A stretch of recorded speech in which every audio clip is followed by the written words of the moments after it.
Qué bueno que están en Mujer y Poder y yo me siento súper poderosa en el día de hoy, en este especial que hemos decidido hacer con mujeres guerreras, mujeres que tienen historias importantes que contar aquí en Mujer y Poder. Y estoy acompañada de una voz que se ha hecho sentir, no solamente que ha cantado, sino que también ha acompañado a través de esa iniciativa legislativa y esa gran representación femenina en el Congreso.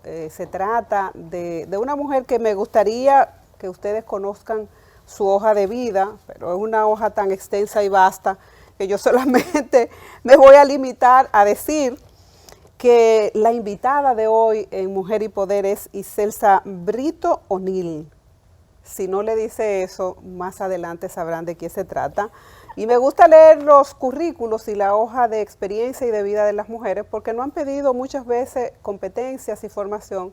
Y aquí tenemos una mujer completa, una mujer entera, formada, con una voz fuerte, pero sobre todo una guerrera de guerrera.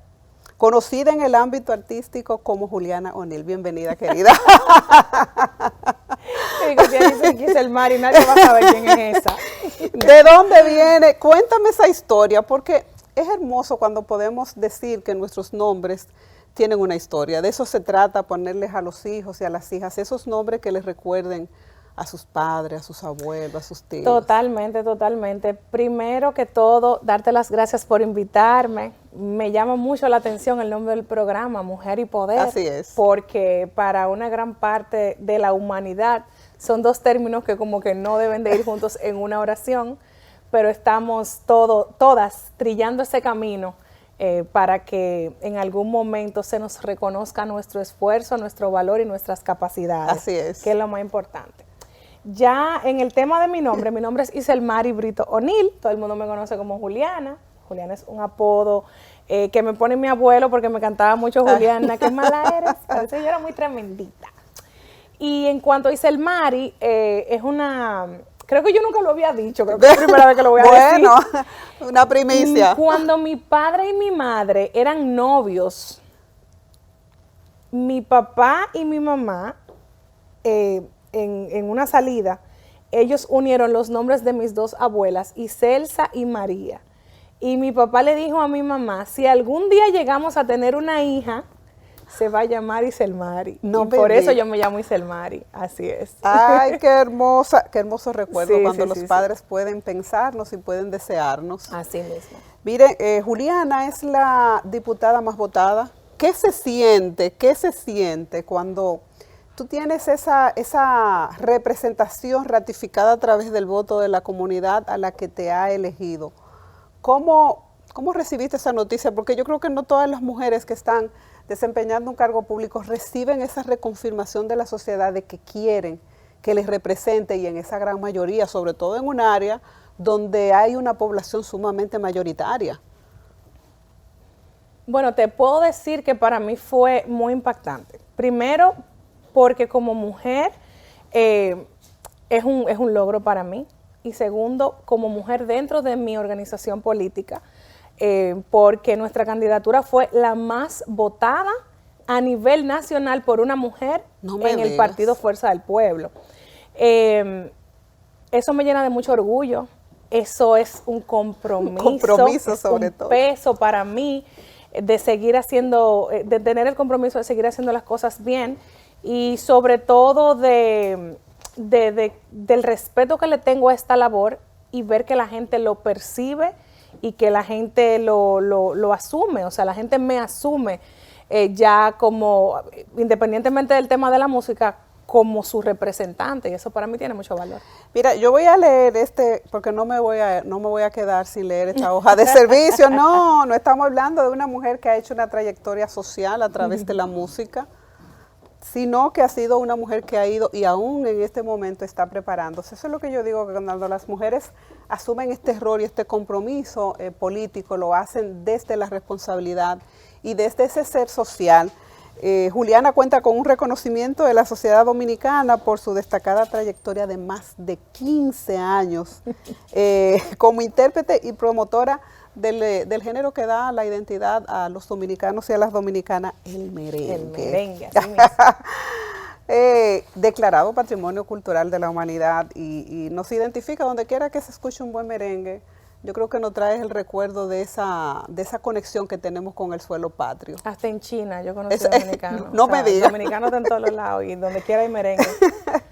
Es licenciada en Mercadeo, graduada con honores, summa cum laude, con estudio complementario en gestión municipal. ¿Qué tan cercanas son las mujeres a los gobiernos municipales? Bueno, tenemos que reconocer que la mujer es como que la que siempre está en el barrio, que va al colmado, sabe lo que está caro, sabe si ha ocurrido alguna incidencia. Y yo entiendo que eso es lo que hace que tengamos buenas regidoras en los consejos de regidores. Y yo entiendo que la mujer es como que la conexión directa entre ese gobierno territorial, que es una alcaldía, con los municipios. De esa manera lo veo.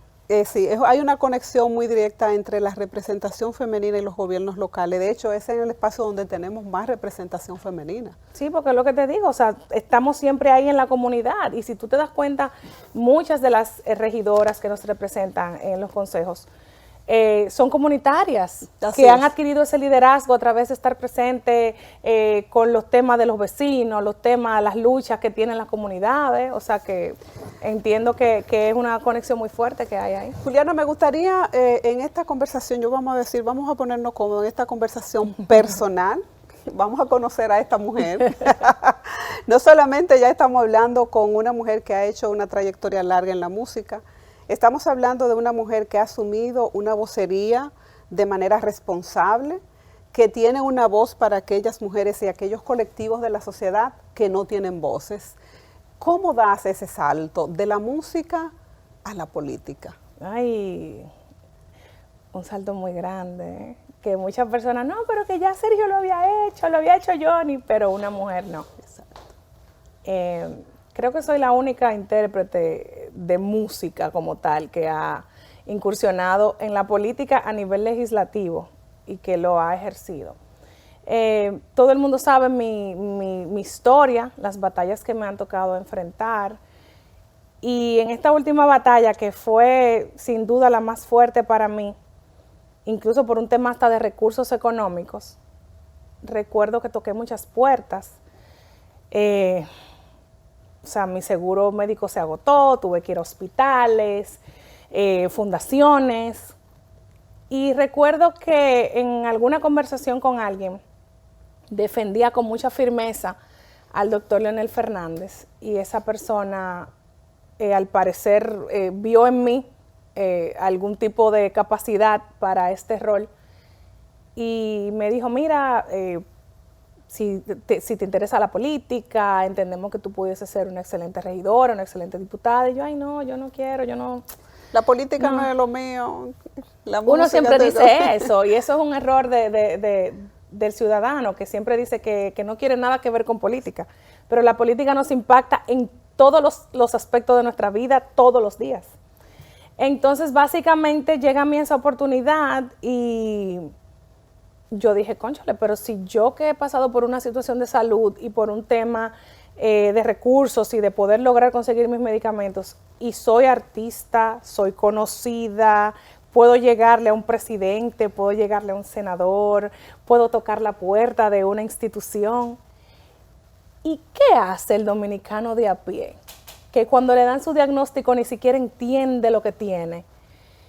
Y creo que eso fue lo que me motivó a ser voz y a entender y a internamente aceptar que desde la política es que se dan los cambios y que si nos quedamos afuera siendo espectadores y diciendo todos son malos, todos hacen lo mismo, pero ¿qué estás haciendo tú? Para cambiar Involúcrate, lleva tus valores y tus principios al ambiente donde estás.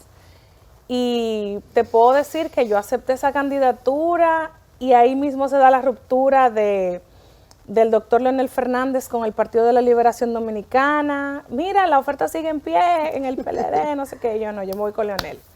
Yo me fui con el doctor Fernández. Inscribimos candidatura en marzo del 2020. No habían cerrado el país todavía, recuerdo. Y yo fui a inscribir mi candidatura y me dice, mira, por este tema que está pasando, quizás Pasaremos 1 o 2 meses sin poder anunciar la candidatura, pero ya luego haremos un lanzamiento. Llegó mayo, finales de mayo, el país totalmente cerrado, muchas personas que lamentablemente no pudieron superar el tema del coronavirus. ¿Y qué decirte? Yo hablé con el doctor Fernández, yo le dije, mira, yo, con el respeto que le tengo a usted y a su partido, yo no puedo sostener esta candidatura porque es que yo no he podido ni salir a la calle. Yo vengo de un proceso de salud muy delicado. Y recuerdo que se me dijo, mira, es que si te retiras ahora, como quiera tu cara va a salir en la boleta. Ya vamos a seguir adelante. Yo lo conversé con mi familia y así lo hicimos. Yo anuncié candidatura mayo 29. Las elecciones fueron julio 5 y desde ese momento Juliana es diputada. Un mes de campaña, señora. Qué hermosa experiencia. ¿En la música viste algún elemento que te dijera, en algún momento determinado, en una localidad, hace falta una voz? Totalmente. Incluso como cantante era común nosotros amenizar actividades políticas y yo siempre recuerdo que ponía en mi contrato, no me pongo gorra ni poloché de ningún partido, porque yo simplemente me limitaba a ir a hacer mi trabajo. Y sí recuerdo que en algunas ocasiones se presentaban, veíamos situaciones de quizás las calles, los parques que quizás no estaban en condiciones, personas que se me acercaban como artista a pedir mi intermediación por un tema de que necesitaban de salud o un tema de la comunidad.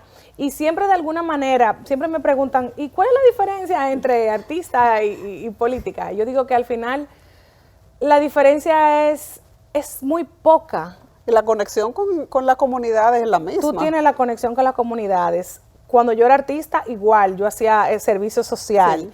Vives en el ojo público todo el tiempo, eres criticado, eres juzgado, o sea, es prácticamente como que 2 cosas que van ahí, o sea, lo digo en modo de chanza, ¿no? Pero realmente sí, me ha tocado, incluso en mi sector donde nací, tenían una situación que todavía la tienen con un parque y me da mucha risa cuando cuento esto porque siendo artista llevé a 2 alcaldes. Ajá. Ahora siendo diputada estoy esperando llevar otro alcalde, el alcalde actual, y todavía no se ha resuelto el problema. No se ha resuelto el problema. No se ha resuelto el problema. Mira, sé que has asumido esa vocería, pero también esa representación, como esperamos las mujeres en la política, o las mujeres que promovemos derechos de mujeres en la política, de que las mujeres promuevan agendas y que estén identificadas con las agendas de mujeres. ¿Cuáles han sido esas iniciativas legislativas que Juliana ha abrazado y la ha hecho suya y ha peleado y ha discutido y ha salido a consensuar?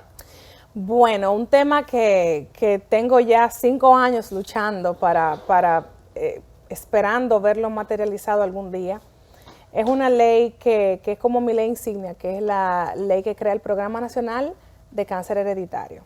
No podemos esperar que si en tu familia han habido 5 o 6 fallecimientos por un tema de cáncer o de un tema genético de salud que ha acabado con la vida de tu familia, el Estado espere que ya tú estés en un estadio avanzado, necesitando un medicamento de $1 millón para ponerte atención. Deben de haber, se deben de identificar esos protocolos, darte un seguimiento diferente. Y la prevención. Prevención. Ahí también en ese proyecto hablamos de que un porcentaje de la publicidad del Estado debe ser dedicada a eso, a prevención, a mensajes de salud, a mensajes de concientización de la población. Porque si no prevenimos, estamos tratando una consecuencia y al Estado le sale demasiado costoso, no solamente a nivel financiero, sino a nivel de vidas. Pero también otra propuesta que hemos hecho nuestra, no solo yo, sino todas las legisladoras de la República Dominicana, senadoras y diputadas, es el marco legal de un grupo de leyes que se llama Déjala Ir, donde abrazamos esta causa que nos golpea diariamente de la violencia contra la mujer y contra los niños. Son alrededor de 16 leyes, algunas son modificaciones, otras son leyes inéditas, donde estamos tratando de establecer marcos de consecuencia más duros para este tipo de crímenes, este tipo de delitos y sobre todo dar visibilidad e incluir en la ley aspectos y términos que quizás no están siendo juzgados de la manera apropiada porque la ley no lo describe, no lo ve. Entonces, es un tema que nos golpea. No pasa un día, señores, sin que veamos en las noticias intentos de asesinato, parejas que lamentablemente le quitan la vida a la mujer y el hombre se suicida, temas también de violencia contra los niños, contra sus propios hijos, o sea, y también o sea, todo lo que envuelve desde la violencia psicológica, la violencia financiera, la violencia económica. O sea, tenemos tantos aspectos que tocar ahí y por eso todas como que nos hemos, por primera vez en la historia del Congreso Nacional, nos hemos todas agrupado para luchar contra este flagelo. Mira, vamos a ir a una pausa, pero cuando regresemos, Juliana, me gustaría ver, porque para mí es una iniciativa sumamente novedosa y por primera vez, como dice, veo a las mujeres unidas en una sola dirección, en una sola causa. Vamos a ver los aspectos nodales como la violencia vicaria, que aunque la conocemos de muchísimos tiempos atrás, no la podemos identificar, y dentro de los delitos relacionados con la violencia contra la mujer no podemos visibilizar la violencia vicaria, pero ocurre más de lo que nosotras no podemos imaginar en nuestros hogares. A la vuelta estaremos hablando de eso y también de un cambio de la cultura, porque debe ir acompañado de un cambio de cultura social y de una educación, sobre todo en el hogar, donde inicia la primera formación de los ciudadanos y ciudadanas luego de cumplir y estar insertado en la sociedad. A la vuelta.